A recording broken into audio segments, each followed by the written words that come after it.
Hey guys, welcome back to the channel. Today's video is a little bit different than we've been putting out lately. This is broccoli cheddar soup. Now, I don't know how to make anything in small quantities. I freeze-dried this broccoli cheddar soup to preserve it. We don't eat a lot of processed food, therefore things that come in boxes, packages, just add water kind of stuff doesn't vibe well with us. Our bodies aren't used to it, and so when we start eating that processed junk food, it really takes its toll and starts making us feel sluggish and sick and just not good. It took about 48 hours to fully dry this.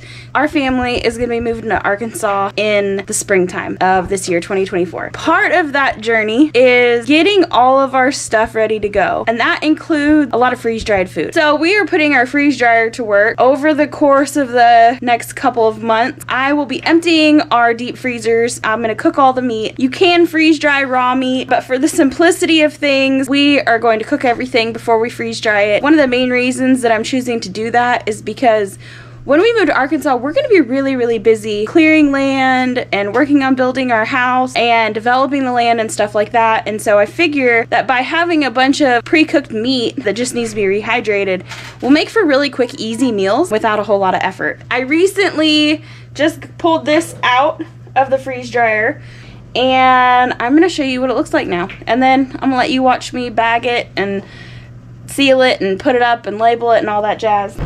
Before I start bagging this up, like, I don't know if you guys can tell, but listen to that.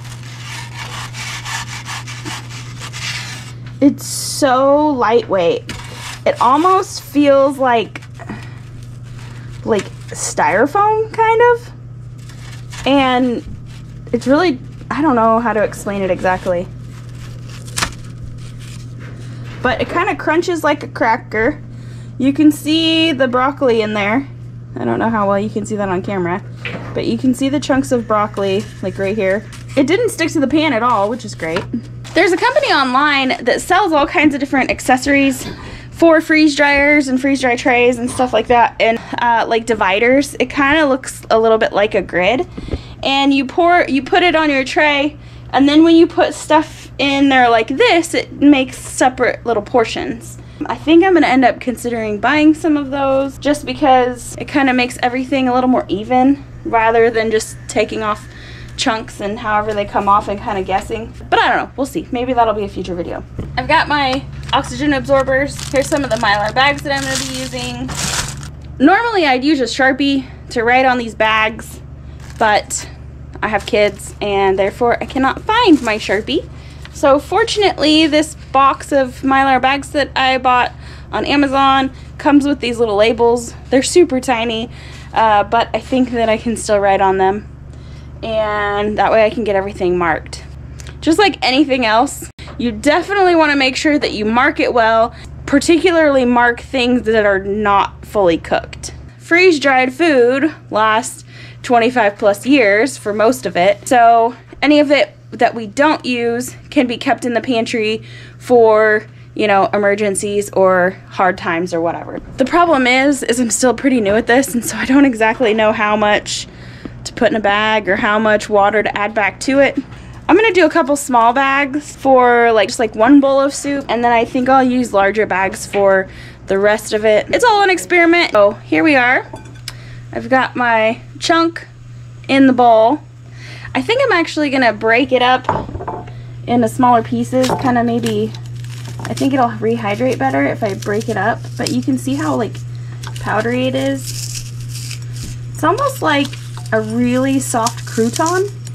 Now, maybe I'm messing up by breaking this up. If y'all know that I'm doing this wrong, please comment in the comment section and tell me how bad I'm screwing up, but I just think it'll rehydrate better. Like I said, guys, it's an experiment. All right, now I used our handy dandy teapot to heat up some water. I don't exactly know how much I'm gonna have to add, so I'm just gonna add a little bit at a time. We'll start with that and see how that works out. Now, as you guys know, if you've ever had broccoli cheddar soup, it's a really thick soup. I might have added too much, I don't know. All right, I'm gonna let that sit for a second. I've got to put actual dinner for tonight in the oven. So I'm going to turn this camera off for just a couple minutes, let that rehydrate, and then I'll come back and taste test. Alright guys, it's been about 2 minutes, and I'm pretty sure it's hydrated back to where it needs to be. I may have added too much water, because you can tell it's still pretty thin. When I put this in here, it was very, very thick. I think I added too much water. I don't know. But here we go. I'm going to taste it. See what it tastes like after it's been freeze-dried. Move that out of the way so I don't burn myself.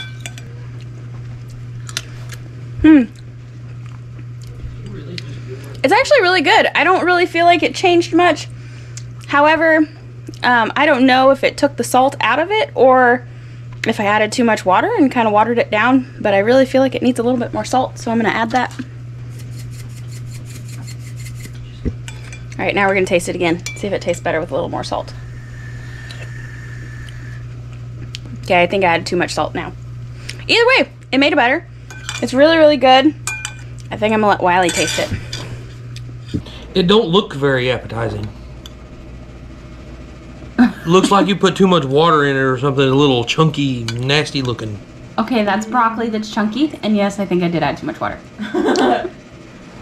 Yeah, because you never measure. Actually, it's not bad. Yeah, it turned out pretty good, huh? Mm-hmm. Yeah, that's good. All right.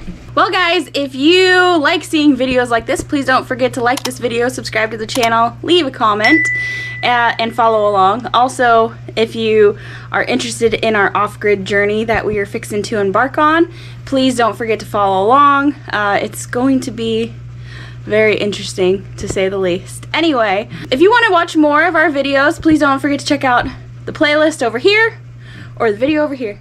Thank you guys. Have a blessed day.